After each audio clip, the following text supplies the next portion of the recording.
আসসালামু আলাইকুম। সুন্দর একটি গ্রাম। সেই গ্রামটি ছিল একটি রাজার।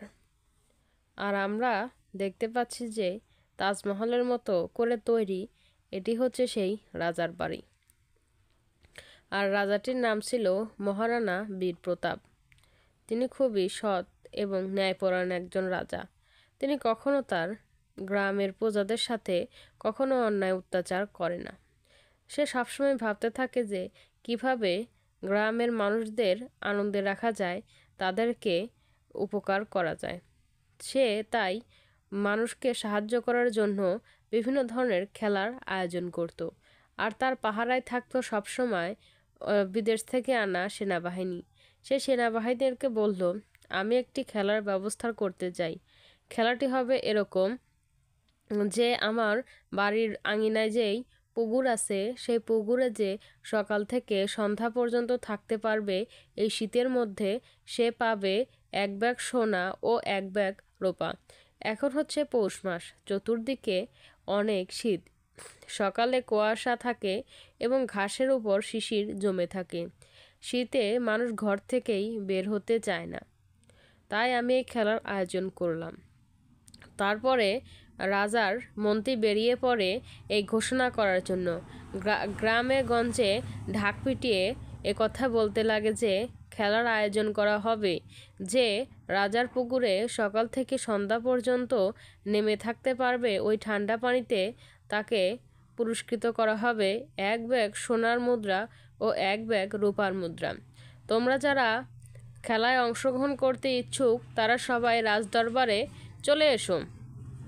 সেখানে দাঁড়িয়েছিল গ্রামের একজন খুবই গরিব লোক। তার নামটি ছিল রমিজ মিয়া। সে ভাবলো, সামনে তো আমার মেয়ের বিয়ে। আমি যদি এই খেলাটা অংশগ্রহণ করি আর জিতে যাই, তাহলে তো আমার আর কোনো অভাব থাকবে না। এই হলো রমিজ মিয়ার বাড়ি। সে খুবই একজন গরিব লোক। তার সংসার ভালোভাবে চলতো না। তার একটি মাত্র মেয়ে ছিল, কিন্তু তার বিয়ে আটকিয়েছিল শুধু এই টাকার জন্য। সে সামান্য গরুর গাড়ি চালাতো। গরুর গাড়ি চালিয়ে যা আয় হতো সে সেটি দিয়ে ভালোভাবে সংসারই চালাতে পারতো না। আর বিয়ে দিবে কিভাবে, এই কথা ভেবে সে একদিন রাজ দরবারে হাজির হলেন। সেখানে উপস্থিত ছিল রাজাসহ সকল বিদেশি সেনা ও মন্ত্রী। সে গিয়ে বললেন, রাজা সাহেব, আমি আপনার খেলায় অংশগ্রহণ করতে চাই, আর আমি সেই সোনা ও মুদ্রা জিততে চাই। আমাকে এই খেলায় অংশগ্রহণের সুযোগ করে দিন, আমি যাতে এই খেলায় জিততে পারি। কিছুক্ষণের মধ্যেই তাই রাজার সেনাবাহিনীরা চলে গেল সেই পুকুর পাড়ের দিকে, আর তাকে সঙ্গে নিয়ে গেল। এদিকে রমিজ মিয়ার মনে ছিল দৃঢ় বিশ্বাস, আত্মবিশ্বাস। সে মন থেকে চাইছিল যে সে যেন এই খেলাটা জেতে।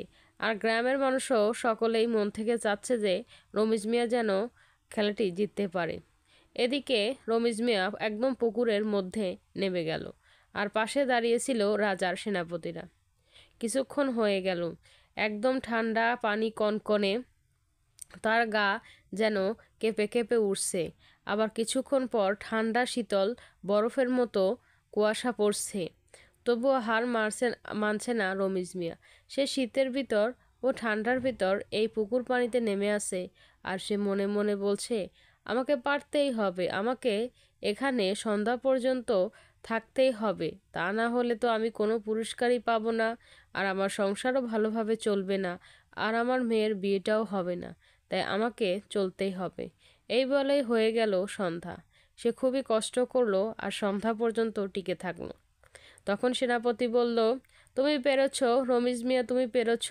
সন্ধ্যা হয়ে গেছো, এখন উঠে আসো। রমিজ মিয়ার মুখটি কেমন যেন কোমল হয়ে গেল।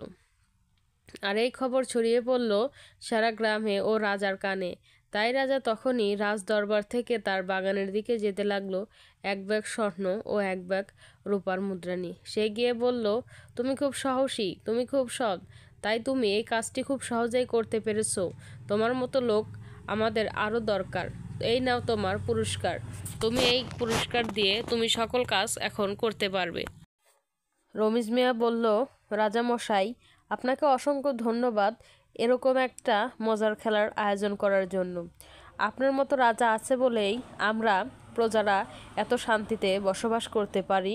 আপনার মতো রাজা আমরা আরও চাই। তো বন্ধুরা, অবশ্যই একটি সাবস্ক্রাইব করে আমাদের পাশে থাকবেন নতুন ভিডিও পেতে। ধন্যবাদ।